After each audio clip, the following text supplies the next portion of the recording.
Hello, my friends. Thanks for tuning in to another episode. The following is a conversation with Erik Henden, a local, important person in my life, a gentleman that's become a friend.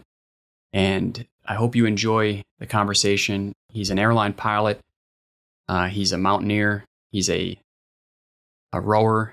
And, something that we also didn't expect to talk about, but also enjoyed is a little bit of history and a little bit about Air Force flying, because we both share that in common as well. All right. Well, first of all, I want to say thank you, Erik, for being here. This has been great, getting to know you, and I think we have so much in common. So this is gonna be an easy conversation, a lot of fun for me personally. Since it's your first podcast, just want you to know that whatever you say here is going to be something for your grandkids to remember you, Good, bad, or ugly. Huh? Yeah, exactly. Yeah. So when I first got into this, I kind of did it for posterity reasons, and not for marketing reasons. Yeah, it's a good way to look at it. Yeah, I think most people do it for the marketing reasons. Right. Yeah. So I don't expect to gain anything from this. I'm just doing it because I enjoy it. So I asked my friends, people I enjoy conversations with, and so that's what it's been for me. Mm-hmm. And then, I knew that when I first talked to you at lacrosse, the lacrosse game, and you were telling me about Philadelphia, and I knew that you had Air Force background and the reserves, Merchant Marine Academy, right? Yeah, that's wrong. Yeah, so all that stuff, I thought, okay, this is a guy that's pretty interesting. Yeah, I've definitely taken the road less traveled, I guess, in life. Yeah, exactly. But the military kind of does that right for you, as you know. Yeah. So take me back. The Merchant Marine Academy is or after high school, right? Yeah. I was born and raised in Albuquerque, New Mexico, which is not a place you would think of to be like a launching pad for going to a maritime school. But I was interested in going to a service academy when I was in high school. I was a freshman when 9/11 happened. So I think anybody who was in high school around that time was probably pretty impacted by that. So definitely was. And my dad was in the Air Force as well. So I was interested in, serving. And my dad told me if I went to a free college, he would buy me a car afterwards. So I was like, oh, cool. Wow. If I go to a service academy, it's free. Nice. I get to go do something cool in the military and get a free car. So that was kind of the strategy. And then, so I was doing research into all the academies, and I didn't really do JROTC throughout high school until my senior year. I kind of got involved and got to know the JROTC commander, this really amazing guy called, he was, retired, but Major Barker was everybody called him. He was a retired Marine major. So you can picture a retired Marine major. He's exactly what you're picturing. Totally. But he was just this amazing guy who kind of specialized in service academy prep. So I did this course with him in high school, and he had a lot of connections at the Merchant Marine Academy, and he was a huge proponent of it. And I was like, I'm looking at Air Force, Navy. And he's like, well, that's great, but those are pretty hard places to get into. Have you heard of the Merchant Marine Academy? And I was like, no. Because nobody has, especially not in New Mexico. Right. And then, long story short, he put me in touch with some of the admissions people. I applied. I got a nomination from my congresswoman, who was incidentally was Heather Wilson, who later would become the Secretary of the Air Force, which was kind of crazy. Whoa, yeah. I didn't know that. Yeah, it was pretty wild. She was my representative in New Mexico and really my district, and I met her in high school and everything, and interviewed, and she nominated me. And then fast forward, I don't know, 10, 15 years, she becomes the SecAF. I was like, oh, whoa, I know you. Wow. So that's cool. I got in and found out it was right outside New York City, and you can go to any branch of the military after you graduate, which is pretty cool. Active Guard or Reserve, which is a pretty good deal. So I was like, wow, this sounds cool. Sounds like that guy was a really unique dude from high school. Oh yeah, Major Barker. Yeah, he passed away a little while ago. He was older when I was in high school. Really? So he was, probably in his 50s or 60s when I was in high school a few years ago. Um, Yeah, right. but A couple years ago. yeah, he passed away probably 5 or 10 years ago. But really amazing guy. Like one of those. Mhm. Everyone has those people in school who like really Mhm. change their lives and change the lives of a lot of people. And he was one of those guys. You know, like Yeah. you see why people want to go into education because you can really change people's lives. He Yeah, definitely did definitely. that for me. Yeah, So, especially in high school, there's probably like, especially high school. yeah, right. You think about like those impactful. For me, it was like an English teacher, Hmm. and a lot of times they're the older teachers. Yeah. Not always, but ones Well, that they're are just a little close to bit retirement. wiser. They Yep. know. They probably know. Like they've probably learned the hard way. Like here's how you steer a kid in the right direction. Hmm.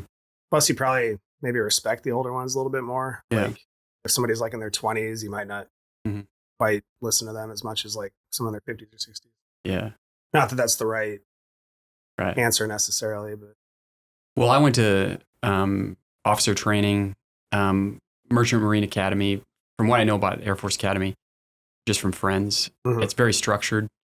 So Yeah. what life is like there, and you're getting a college degree, but you're Yeah. also doing some other stuff, right? Yeah, it's a lot. It's definitely structured for sure. Like it's a similar program at all the academies. So there's 5 academies, right? There's Yep. Air Force, Army, Navy, Coast Guard, and Merchant Marine. Um, the big three are pretty well known. Coast Guard and Merchant Marine, not so much. But it's a similar thing. Like you show up, you go through indoc or indoctrination. So like Hmm. basically, they shave your head. Hmm. They teach you all these Yep. silly rules Yep. and make you march everywhere Yep. and um, square corners and stuff like that, which is like you get to a corner and you have to like do like a left face or a right face just to Yep. like turn 90 degrees. Yep. So it's all a Mhm. big game, but Yep. it's all like to teach you discipline and stuff like that, which I Mhm. think is actually really good as like an Mhm. 18, 19-year-old Yep. kid, like to Definitely. learn some discipline. Um, in hindsight, at least, like in the moment, it wasn't super fun, Right. but it's all similar. You go through Indoc, your first year, they call them different things at all the different schools, but like the Navy term is plebe, So I Hmm. was a plebe my freshman year. Air Force calls them like dualies, I think. Yeah. I don't know what West Point calls them. You just get treated like garbage. You get in trouble all the time. You get room inspections, and so your first year sucks a lot.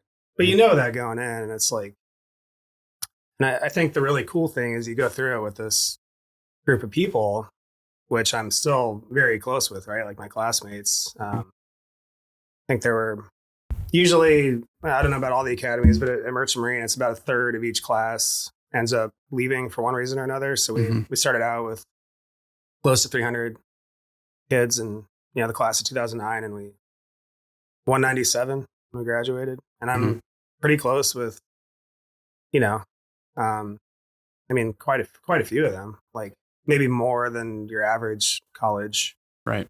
class. I don't know about you, but that's the cool thing is it forges like this pretty tight bond, Oh yeah. because you go Hmm. through this terrible situation Yeah. together, Exactly. and when you make it out, you're like, Yep. wow, like these people, like nobody does it alone, Right. like they're kind of like your brothers and sisters Totally. by the time it's all over. Yeah. It So probably requires a lot of resilience. And yeah, just like one day at a time. I don't know. yeah.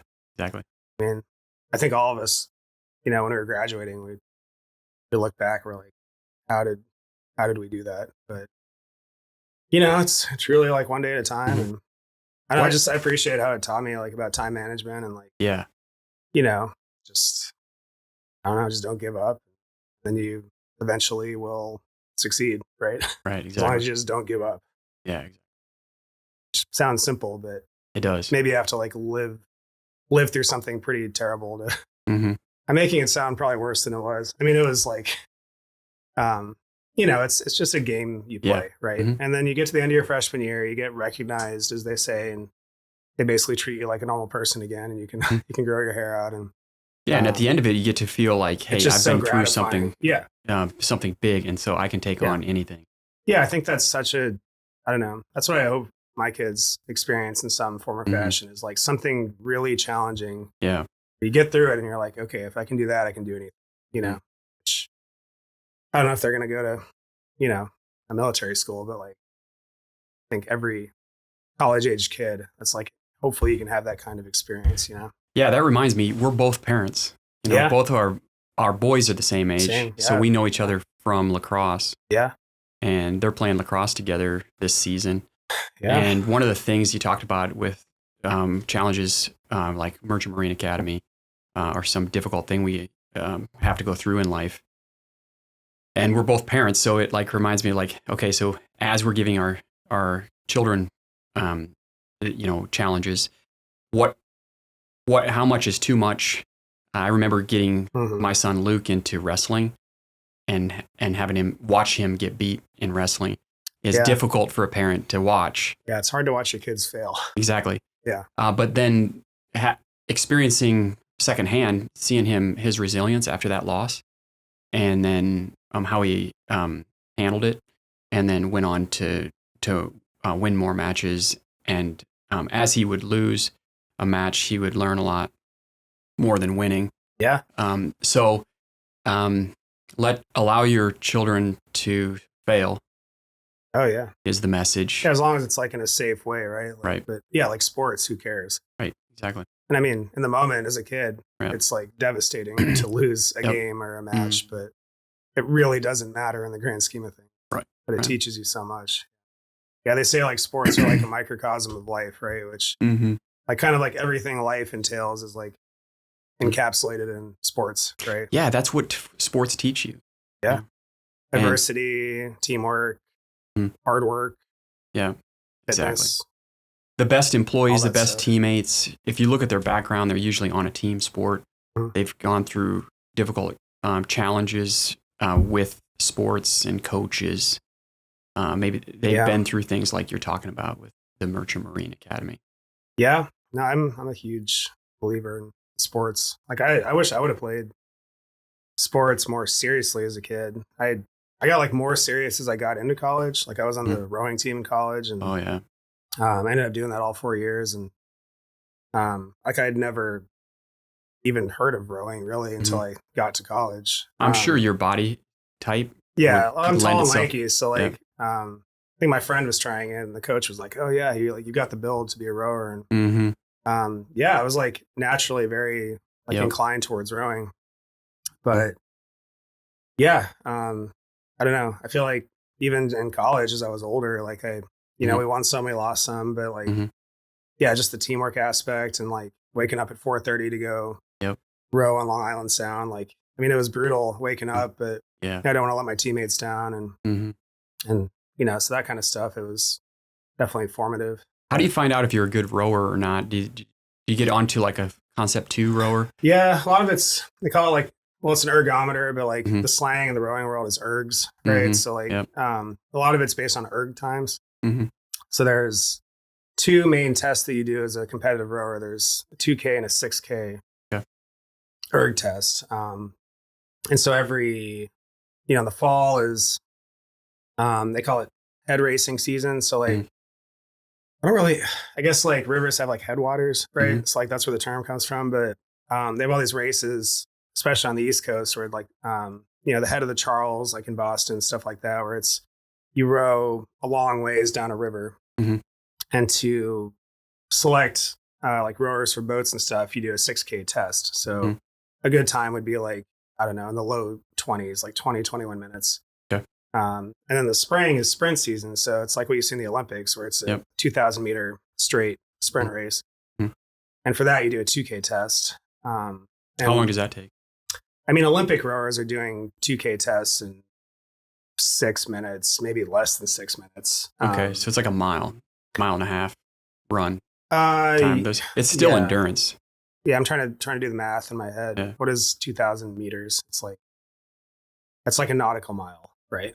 Yeah. But as far as a runner, they're running 4, 5, 6 minute miles. Yeah. Yeah. So it's like an all out, an all out like 5 or 6 minute deal. Yeah. And you're at the max oxygen carrying capacity there. So a VO2 max is a big deal. Yeah. Rowing, I think cross country skiing and rowing have been proven to be like the most taxing sports overall, where it's like you're literally, VO2 max, you're working every muscle, you're just, you're exerting as hard as you can as a human being. Yeah.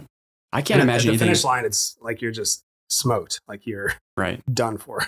Yeah, because on the bike, you're not using your arms.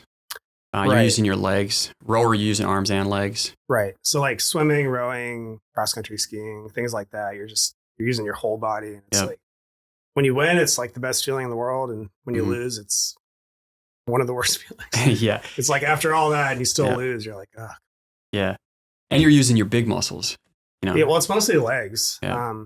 which a lot of people don't realize. Like a lot of people do like, you know, CrossFit or go to the gym and they get on the rowing machine. And I mean, a lot of people who go to the gym do a lot of like, you know, upper body, bicep curls, whatever, like for cosmetic reasons. And they get on the rower and they have like strong arm muscles. And they're like, oh, I'm just going to manhandle this rowing machine. But that's how you like hurt your back and stuff. Because proper form is to use your legs, because your legs are like by far the biggest muscles in your body. And the seat slides, right? So like, anyway, if you're good at it, you're probably using your legs 75% of the power. And then your upper body kind of comes into play for the finesse or the technique, where you're like, you know, there's different phases in the rowing stroke, but it's like when your legs are extended, that's when your upper body kind of comes into play. Right. And then you slide back up. And it's all about the, trying to remember the term,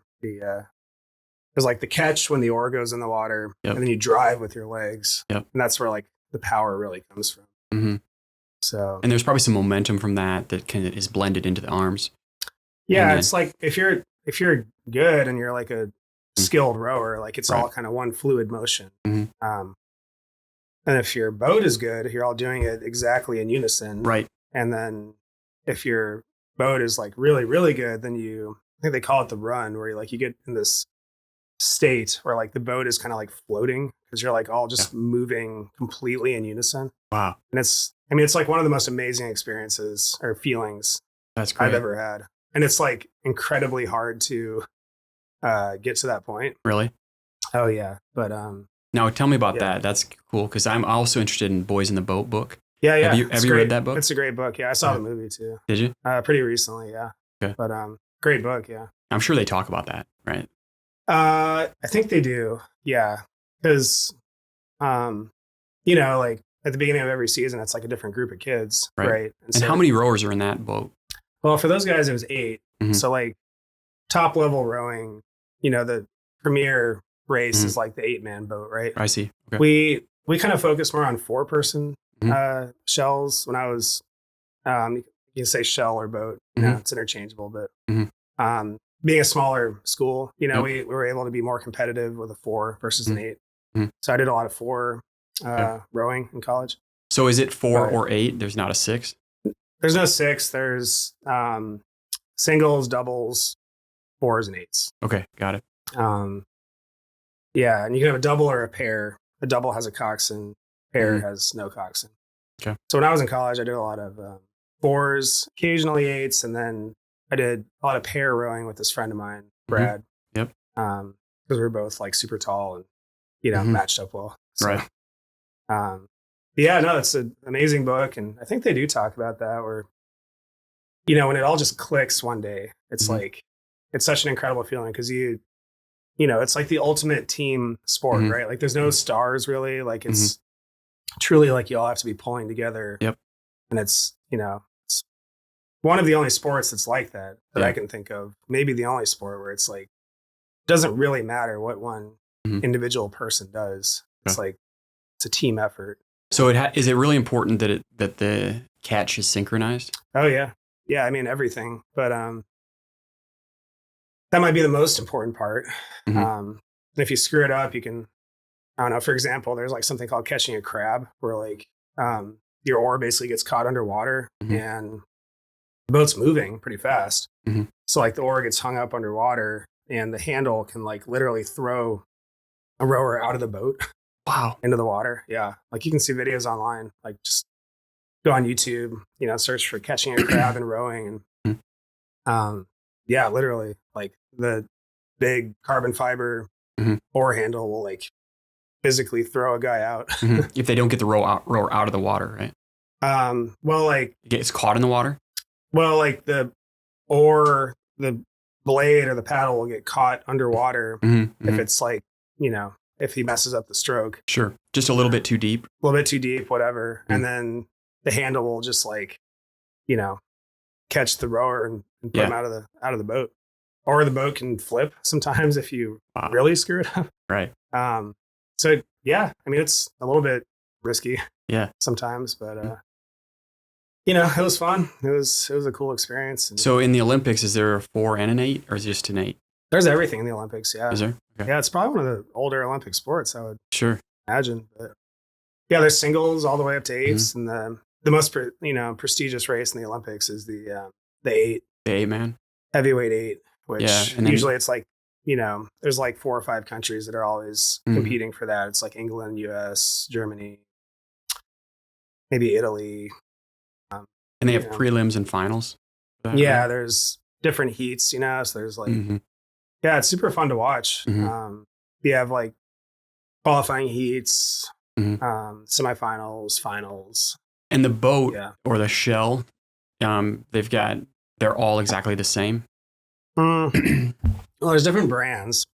I don't know about like weight specifications. Like for the Olympics, might be more strict. But like in college, like we kind of had our boats that we bought, and I don't think they ever really got inspected or anything. It was just like, and then they're expensive. I mean, they're made out of carbon fiber, so everything on them is carbon fiber. Well, the whole shell, yeah. So I mean, I don't know exactly how much an 8-person shell costs, but probably 50, 60 grand at least. So it's definitely not a cheap sport. Right. Which is why I think it's kind of known as like a, you know, elitist type, Ivy League sport. But which is where it started, kind of. I think like Oxford, Cambridge, Harvard, Yale. Yeah. But yeah, it's a crazy sport. Waking up early. Yep. We would joke, you know, like there's this like corny rowing joke that it's the only sport that originated as capital punishment.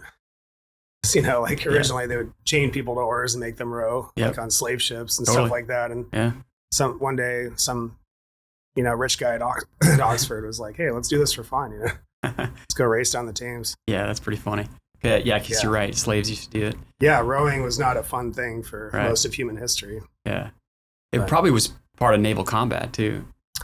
Yeah, I mean, definitely like in battles, I think they were like when there wasn't much wind or whatever, they were like rowing to maneuver the ships. And I think those were mostly, you know, slaves down there, unfortunately, or like captured and, you know, enemy warriors or and now it's just a thing that, you know, it'd be cool to go out with you like on Big Lake.